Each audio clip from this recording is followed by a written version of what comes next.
I think one of the first times that I felt extremely inadequate was when I was a young teenager, and the church I grew up in, Wednesday nights, the teenage boys participated in the devotional, and you either read a scripture or led a prayer, led a song, or made a talk.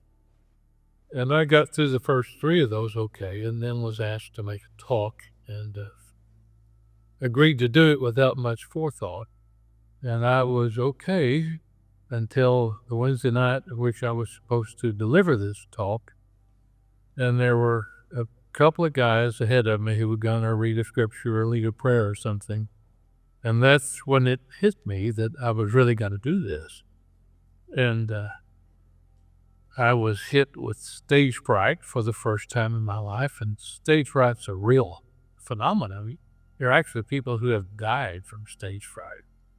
And I thought I was going to be one of them. My hands were shaking, my knees were weak, my voice was trembling. But I made it through the talk and lived to see another day. But that's the first time that I ever felt really inadequate to do something.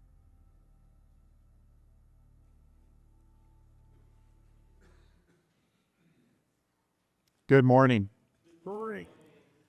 And I couldn't have picked a better day to start the series we're beginning today because today is Groundhog's Day. And I would like to tell you that I planned that in advance, but I'm not that clever. I didn't do it. Groundhog's Day, as you all know, has nothing to do with the groundhog and nothing to do with weather. Has to do with the greatest movie ever made. Groundhog Day, starring Bill Murray, is just, if you haven't seen it, you need to watch it this afternoon. If you have seen it, of course you need to watch it this afternoon. Go home and watch it this afternoon. For some of you, It's a Wonderful Life is a Christmas movie. For me, it's a matter of religion that on Groundhog's Day, I'm going to take some time and watch Groundhog's Day. But it's the story of a weatherman named Phil who is living a selfish, miserable life. And his story is pretty pathetic and sad, but he doesn't know it. And he goes to cover the story of the groundhog. Punxsutawney Phil in Punxsutawney, Pennsylvania. That's how he says it. He's really not happy to be there. And he goes to see the groundhog. And through a strange convergence of mystical events not explained in the movie, but you're left to speculate, he is stuck in a loop of time. And the next morning he wakes up and it's still Groundhog's Day. And he has to live through that day again. And nobody else knows, but he knows that he's reliving it over and over. And then the next day and the next day and on and on. And while, it's just an hour and a half, 2 hour movie or whatever, the director, because again, I love this movie and I've seen the director's commentary. The director commented that in principle, I think it's Robert Zemeckis, who talked about, in principle, you're supposed to imagine him living this day over, maybe for millions of years, of like this unfathomable amount of time, this one day over and over again. And to the point where he, of course, feels trapped by it. Now, the movie is a good movie, not just because Bill Murray is hilarious, but because there's moral development. Eventually, he figures out there's a better day, a better way to live out that day. There's a better, less selfish, less pathetic way. And if you're trapped in a day over and over and over again, why not live it the best way possible? And he finds a way to start living for other people. And eventually, he lives out a perfectly selfless day, and he gets to wake up the next morning and go on with his life. And that story to me is just wonderful. It's funny. It gives me hope. But it has in it this kind of common sensation of quite often we feel like we're stuck in a loop. We call it a rut or whatever it is, but you can feel very easily like you're stuck in a rut where you're doing things over and over again, and you can begin to either lose hope or give up or make some radical change to try to get out of it, or you can feel isolated and think, I'm the only one that feels this way. And the truth is, it's just not the case. You're not the only one. Essentially, everybody else feels this way. One of the Bible's old books, the book of Ecclesiastes, starts out in verse 9, what has been is what will be, and what has been done is what will be done, and there's nothing new under the sun. The human experience is a shared, common experience. I know, your whole life somebody told you, you're special. Well, you're not that special, okay?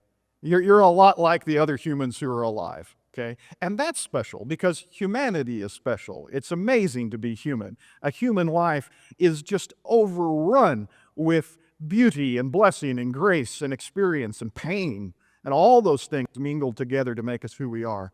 But the idea of being human, you're not the first one. And the story that you're living out, last month we talked about telling stories and living out the part in God's story. That page of the story you're living out, you're not the first one to experience it. It's a lie that Satan tells us that I'm the only one going through whatever this is. He does it in churches on Sunday mornings. You come into a church building and you're struggling to be there and you're thinking about the struggles of your life. And it's Satan that's at work, even in a church building, to convince you you're the only one in the room having that struggle. When in reality, if we could open up other people's heads and see into what they're doing, everybody in the room is living out some version of these same human stories that play out again and again, either as the best version of themselves or the worst, okay? But not only that, not only in a room like this are there lots of other people living out the same story, throughout all of history, there are people who have been living out the same story. People sometimes mock Christians for being people who read this old book and these old stories, and what would they have to do with today? And I always want to say, have you read them?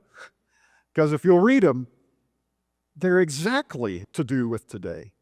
Because those stories simply play out again and again and again. So this month, what I want to do, it's going to feel a little like Groundhog's Day.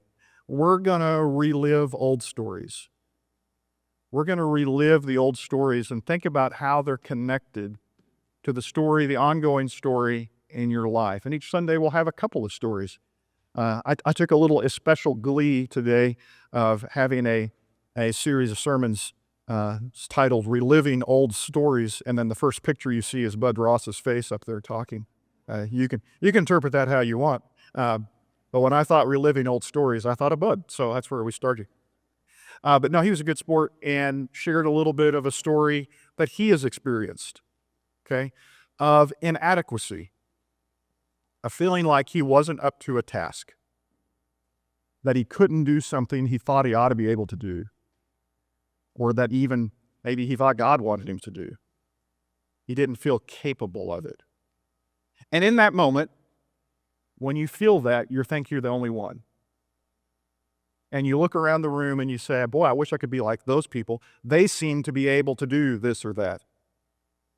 And of course, you don't know that they're living that same story. I told you last week about some of my miserable failures in ministry and preaching, of getting up in front of people and making a fool out of myself, as I still do regularly, but especially in the past did lots of it. And maybe you thought you didn't know that. Maybe you see Bud and you see, decades of service and ministry and preaching and think, boy, that guy, I wish I could be like him, and I wish I had the gifts he had. But you don't see the back of the story, the part where he felt like, I don't know if I'll ever get there. I don't know if I'm capable of that. But all of us are living out these stories. And the idea of inadequacy to a task is actually quite common. It's one of the most common storylines in your Bible, is somebody who says, I don't think I'm up to it. The great prophet Jeremiah chapter 1, verse 6, has been given a commission to go and a task to go and speak. And the first thing he says to God is, Lord God, behold, I do not know how to speak, for I'm only a youth. When he says, I don't know how to speak, I mean, he knows how to talk. He just talked, right? But what is he talking about? He was given a task to go and condemn monarchs, to go to the leaders of families, the leaders of tribes, the leaders of governments, and to say, God is displeased and you need to change. Do you know how to deliver that message? Do you know how to have that conversation effectively? Jeremiah says, I am the last person in the world who should be doing that task. That's a common story. How about Moses? Moses is the other story I want to talk about today. And Moses has the same experience. He's already had his flight from Egypt. He ran away in fear of what he was having to deal with, a moral dilemma, trying to live as a Hebrew in an Egyptian home, watching Hebrews suffer. He runs. And out in the wilderness, there's a burning bush, and this voice comes from the bush and speaks to him and says, I've got a job for you. You're going to go to Pharaoh, the most powerful man on the planet, and the exact person you just ran from. You're going back, and you're going to make demands. You're going to say to him, let my people go on behalf of the God of all creation. And Moses says, you have the wrong guy. Who am I that I should go to Pharaoh and bring the children of Israel out of Egypt? He simply didn't believe he was up to the task. Quite certain he wasn't. He continues. He says this repeatedly. The burning bush episode is about 3 chapters long, and if you read it through repeatedly, Moses says, I am the wrong guy. There's a reason it takes 4 chapters. It takes 1 chapter for God to say, go do this. It takes about 3 or 4 for Moses to say, are you sure? And God to say, yes, I'm really sure it's you. But over and over again, chapter 10, he says, oh, my Lord, I am not eloquent, either in the past or since you have spoken to your servant, but I am slow of speech and of tongue. He says, I don't know who you're talking to. I wasn't eloquent before. I'm not eloquent now. I'm not going to get eloquent. I am not the person you want speaking. Slow of speech and slow of tongue. I used to envy Moses. I think I told you last week. My problem was I talked too fast. And so I would just blow my way through, like I'd have 40 minutes worth of notes that I'd compress into about 3.5 minutes. And I was talking so fast as a young preacher, and I thought, I wish I could be like Moses, slow of speech and slow of tongue. I wish I could slow it down a little bit and be coherent for a minute. But Moses just said, I'm inadequate. I can't do this task. And all through scriptures, self-doubt is a common theme in our stories. We could talk about Gideon. We could talk about Jephthah and all the judges. We could talk about the apostles, who each one had reason to doubt that they were the person to do this job. When you read your Bible and you find a hero, back up a chapter 2, and you will find someone who says, I am not up to this task. You are not the only one. You are not the first one. It is perhaps one of the most common human experiences to say, I can't do what other people do. I can't do this thing that needs done. I'm not up to it. If you are feeling that today, congratulations, you are human. And have I got news for you? God has an answer to that in the stories of the past. Now, I'll start with a disclaimer. I don't like disclaimers in sermons, but sometimes they're necessary. So I'm going to give you one disclaimer. James 3 and verse 1, not many of you should become teachers, my brothers, for you know that we who teach will be judged with greater strictness. I always give this disclaimer, especially when I'm talking about giftedness and areas of service. Not everyone is called to do every job. We talked about this last week from 1 Corinthians chapter 12 and the diversity of gifts that God has put in people's lives. Okay? God has made us able to do different things, and not every person is up to every job, nor are you intended. God never intended that every person would have all the possible things a human could do. Think about that a minute. Think of all the things a human could do. Being great at art, being athletic, being good at writing, being good at speech, being wise, being generous, being a good parent, being a good husband, being a good governor, and you just go down the list, being good at woodworking, being good at service, being good at driving, being good at, and you make a list of all the possible things a person could be good at. What a waste if all of us were good at all of it. It'd be a huge waste because you can't do all of it in one lifetime anyway. You ever hear the old expression, jack of all trades, master of None, right? If we were actually good at all of it, we'd never have a time to actually focus and hone our skill. When I was a mediocre trumpet player years ago in school, I was taking lessons from a phenomenal trumpet player from, of all places, from Maud, Oklahoma. Name was Kirk Palmer, but we called him Buddha. Long story. And I was taking trumpet lessons from the man himself, Buddha, Kirk Palmer. And one day, one of the saxophone players comes over, kind of a snooty guy. He grew up and got better, but at the time, kind of a snooty guy. He said, that trumpet looks really easy, and I don't know why they're so bad at it. Could you give me lessons so I could learn, and then I, maybe be able to help? And Dr. Palmer said, maybe you learn your instrument before you pick up a second one. Ooh, wind out of his sails. You're not supposed to master everything, right? You get good at a few things and you work at that, and that's a blessing in itself, okay? So I say that as my disclaimer. If you say, hey, I'm not good at something, first of all, that's okay to know your limitations, to know there are some areas of service where you will not excel because that's not what God summoned you to do. And you should listen to people, okay?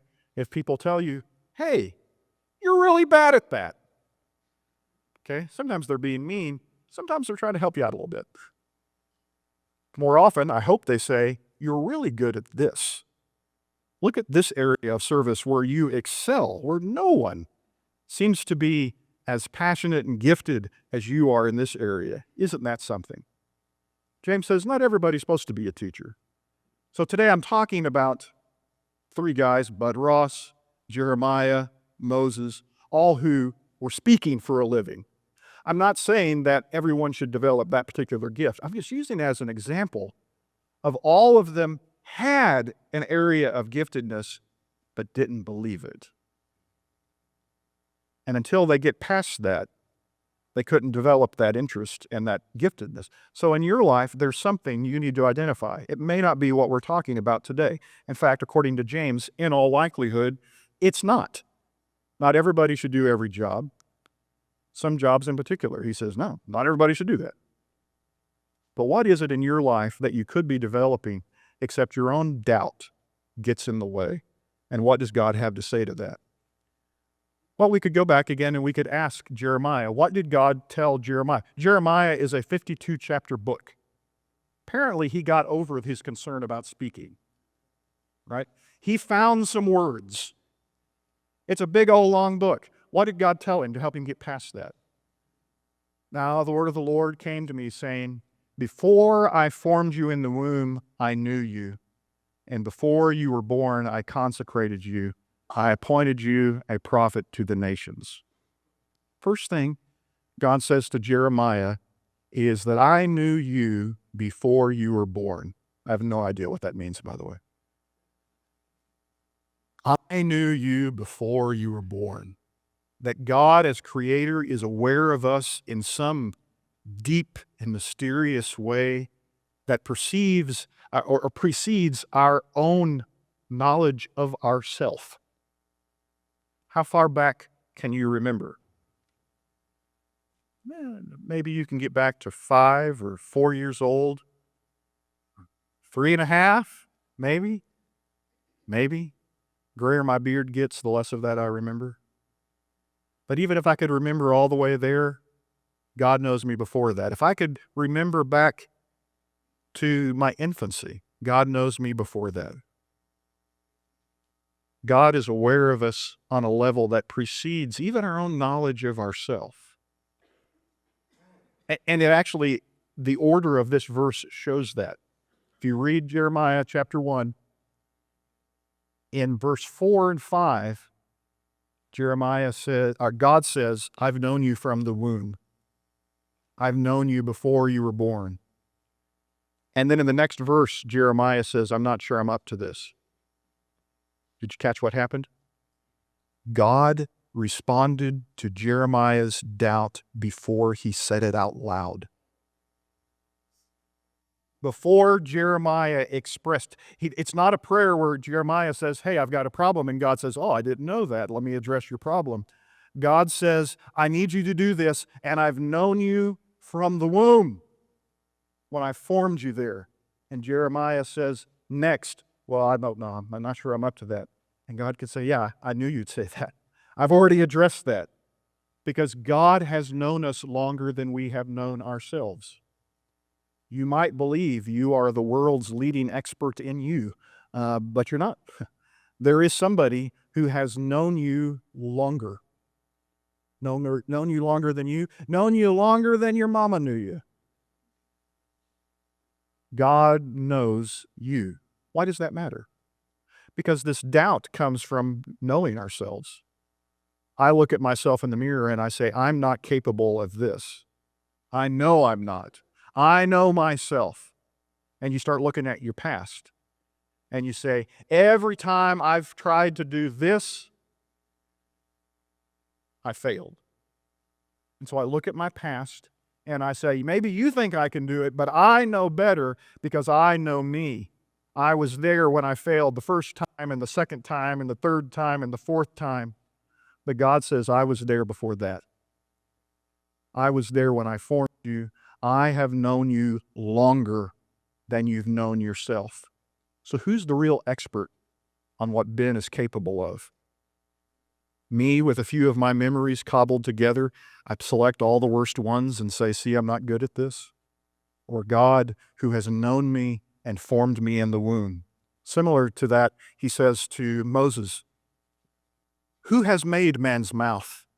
Who makes him mute or deaf or seeing or blind? Is it not I, the Lord? Moses, if you were bad at something, who would be the first to know? The one who made you bad at that. If you're capable of something or incapable, the first person to know is the person handing out the capabilities. The person who decided how and who you would be. God says, I know more about capacity than you do. You say, I'm slow of tongue. I made your tongue. I know what you can do. Not only has God known us longer than we've known ourselves, God has known us better than we have known ourselves. And that may come as a shock. One of the key concepts in kind of modern life and identity and thinking is this idea of knowing yourself and seeing who you are on the inside and like finding the self-actualization of knowing yourself on the inside. And the problem is we don't know ourselves that well. It's really true. You, in many ways, are a stranger to yourself. You think you have good motives and sometimes you don't. You think you have bad motives and sometimes you have good ones. You think you're capable of something and sometimes you're not. You think you're not capable and sometimes you are. We all believe that I know more about me than you do. But God says, actually, there's somebody that knows you better. I know your limitations and I know your gifts. Who knows what you're capable of? You may know some of what you're capable of. Your friends and family and your church may know some, and you should listen to all that. But there is someone who knows you better than all, and that happens to be the person who's given you things to do. He made you, and he knows. Looking back at Jeremiah, listen again to his concern. In verses 7 and 8, he says, verse 6, he says, I'm only a child and I can't speak. And God responds to that in verse 7. Do not say, I am only a youth. For to all to whom I send you, you shall go, and whatever I command you, you shall speak. Do not be afraid of them, for I am with you to deliver you, declares the Lord. The first part of that is fun because it doesn't issue a command, it makes a statement. The command is in the second half. What's the command? We'll do a little grammar here. The command in this sentence is, do not be afraid. That's the command, which incidentally is the most common command found in the Bible, found more times than any other command God ever gives. Do not be afraid. But what precedes that is not a command, it's a statement. I don't know about you. I actually find God scarier when he makes statements than commands. If you read the 10 Commandments, they're all statements, not commands. That's scary to me. You will have no other gods before me. Not don't do it. You will not. Again, when I I spent some time with my dad this weekend doing some plumbing at their house, and you have memories come to mind. And with my dad, he could say, "You be home on time." That was one thing. But when he said, "You will be home on time," okay, that one was business, right? It was a statement of fact. The universe may cease, but you will be home on time, okay? God says, he doesn't say in this verse, go to the nations. He says, you will go where I have sent you. You will say what I have told you to say. You will go, you will speak. And the commandment then is simply, as you're doing it, don't be afraid. This is going to happen, he says. I know better than you do what you're going to do. What's up to Jeremiah wasn't even the action, it was how he felt about it. You can go in terror or you can go in courage, but you're going. Don't be afraid. And why should you not be afraid? Because you won't go alone. For I am with you to deliver you, declares the Lord.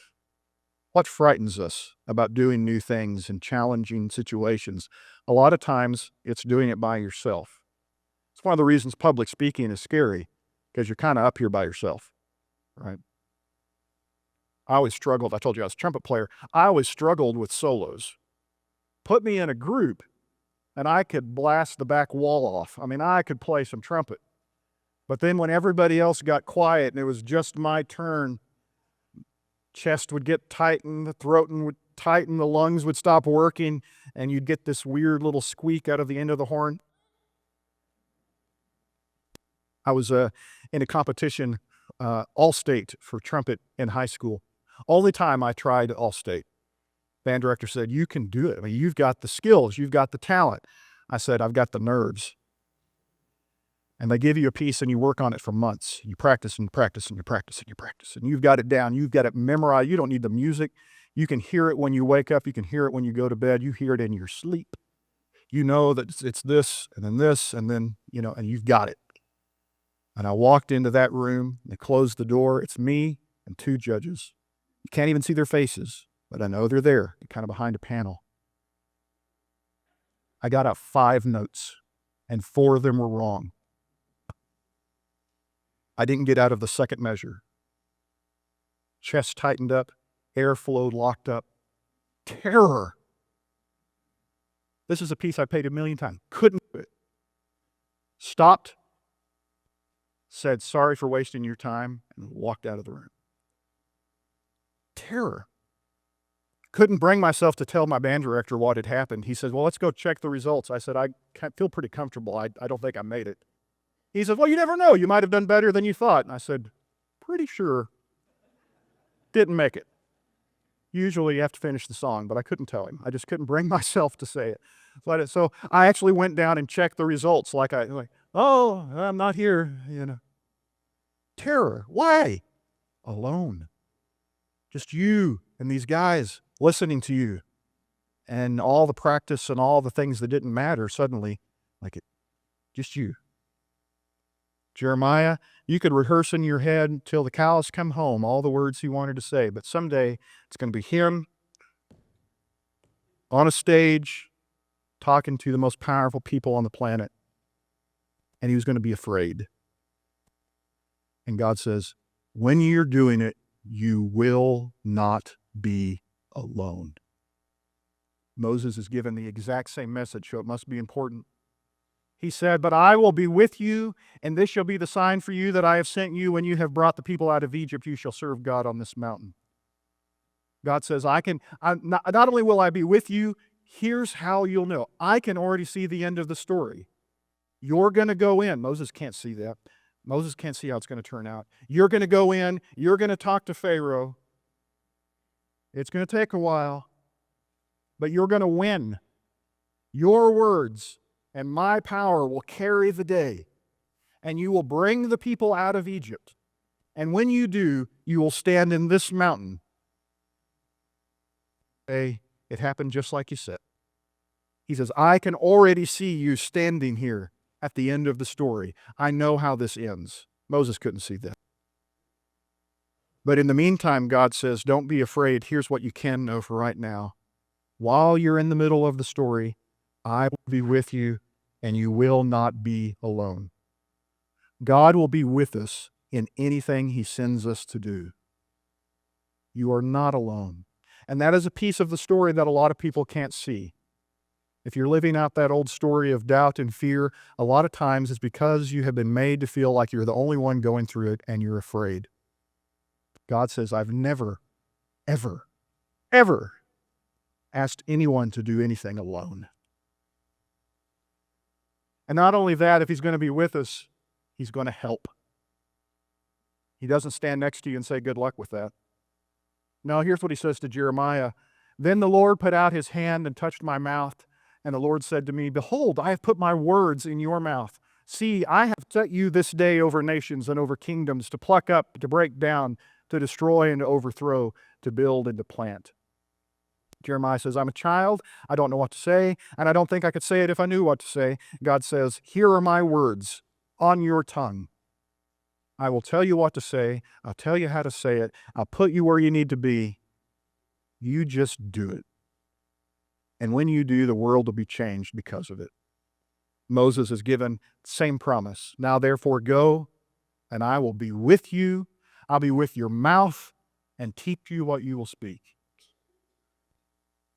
When God sends us somewhere, we have to remember God will enable us to do anything He sends us to do.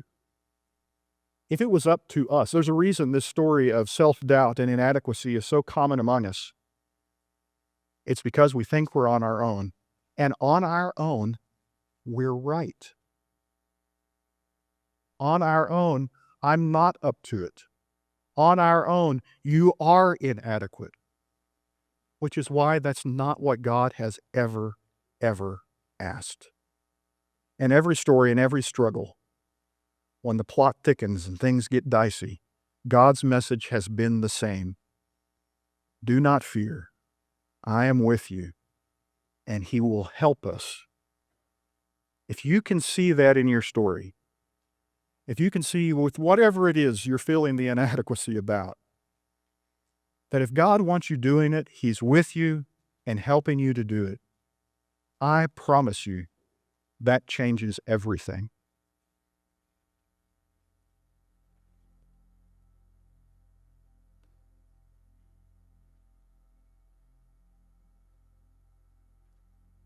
After I finished making that first effort to preach, my feeling was, well, I'm glad that's over and I don't have to do that again. But when church was over, that little church at Holdenville was just amazingly good at patting you on the back and encouraging you and making you feel competent. And I'm absolutely convinced as I look back on it that it was God moving those people to help a kid develop what may have been a gift in his life, a gift of preaching. Then went on for 2 or 3 years, and every time I would make a little talk, God would see to it that people encouraged me about that. And then came one Wednesday night, and I gave a little talk, and nobody said anything. And my feeling was, well, I had the feeling I wasn't very gifted at this, so I guess that's the end of that. And I went home and didn't think much about it. And then an old man named F.S. Howard Sr., who was in his 80s, I didn't know that he even knew my name, but he called me at home and he said, Bud, I just wanted you to know how much your talk helped me. It dealt with an issue that I'm struggling with in my life and gave me some answers, and I really appreciate you doing that. And that was an enormous encouragement to me, and I've since wondered why in the world did he go the trouble to call me? And I think God's hand was in that. Years went by, and I started preaching here, and I had followed Richard Jones, who had been here twice, 5 years each time, and he was deeply loved by this church. I loved him, and the whole church did, I think. Uh, and I've been preaching here 2 or 3 months, and in spite of the fact that I really love Richard, I was getting tired of hearing stories about Richard did and Richard said and Richard was, and that was kinda getting to me. And the secretary, buzzed, and she said, "Ben Hunter is here to see you." I knew Ben. He was a old fella in his 80s, and he and Richard were just really, really close friends. And he came in and sat down, and he said, "Bud, you know, Richard and I were really close." I said, "Yeah, Ben, I know that." He said, "We were like father and son." And I thought, "Yeah, I know that." And I was starting to feel, I don't want to hear any more Richard stories. And then he said, "You know that I love Richard." And I said, "Yeah, I do, Ben." And he said, "I came by just to tell you that my heart is big enough to love two preachers." And I've since wondered, why did he do that? Why did he go out of his way to tell me that? How did he know what I was feeling? I think God's hand was on him. And as a result, he blessed my life. And so all during my preaching life, there have been people sent by God to lift me up out of times where I was feeling pretty low.